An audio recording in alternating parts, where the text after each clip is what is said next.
Hi everyone, Oleg Chernikovsky here, group leader with HME Group, broker with Remax West. It's that time of the month again. January is in the books and we're heading into February. So here's the market report. As we look at the headlines, one of the headlines basically says that the sales are down by 18% compared to the previous months and the prices are at a record high. Well, no surprise there. If you listen to my December report, we knew that January we're going to have lower sales. Why? It's not that there's less buyers. It's just not enough properties to choose from. So there was not enough properties to buy, which actually caused the prices to rise higher as people bid higher than they usually would. So why did that happen? Because I did project that the inventory was supposed to level out by January or increase. Well, if you look at January, two factors happened. One is the weather. We didn't count for much colder months as well as much higher snow. If you recall the city being shut down, that kept the sellers from entering the market. Another phenomenon is the baby boomers breaking the real estate. What does that mean? Well, basically, with the option of reverse mortgages, a lot of the baby boomers are choosing to take out equity and live in their homes longer.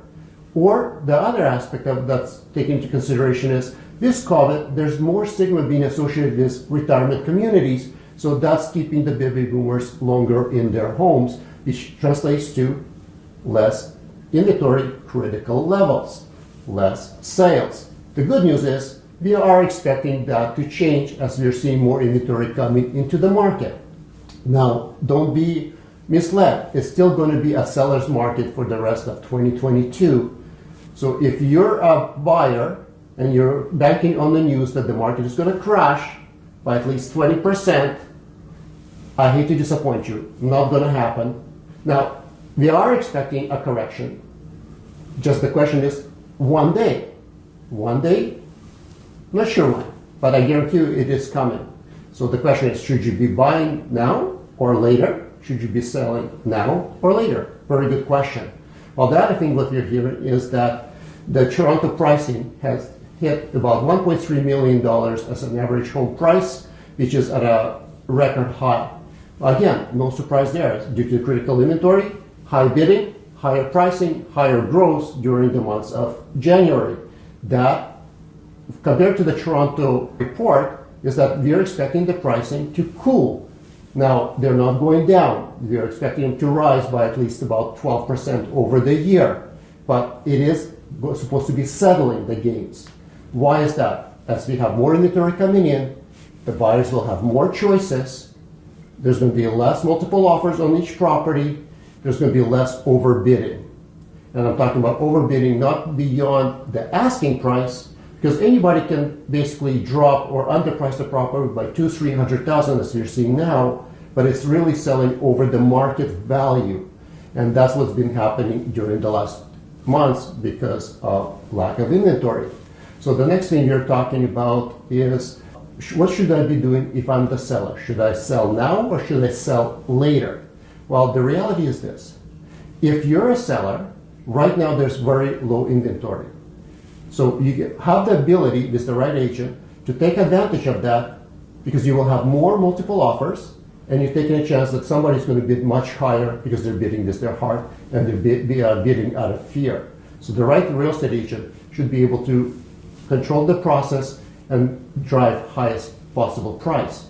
As you wait later, yes, the prices might have appreciated, but now there's maybe 2, 3, 4, 6, 7 houses that are competing against your property. Question is, when do you think the price is going to be higher? When there's very little inventory or when there is more competition? Again, you make the best decision, what is right for you and what you're more comfortable with. If you're a buyer, the next question is, should I be buying now or should I be waiting till later? Should I be waiting till later when there's more inventory or should I be waiting later till the market crashes? Well, the answer is this. Real estate is a long-term game. So realistically speaking, you should be buying when you have the ability. So if you have the ability to buy now, you should be buying now. Why? Long-term, even if the market dips, the prices will always catch up. So it's not about buying for less. It's about buying when you can and buying the right property that fits your lifestyle and making sure you have the right agent to assist you in that process. Why? One of the things we hear is the frustration. Going out and bidding on properties that are underpriced by $200,000, $300,000, $400,000, thinking that that's within your price range.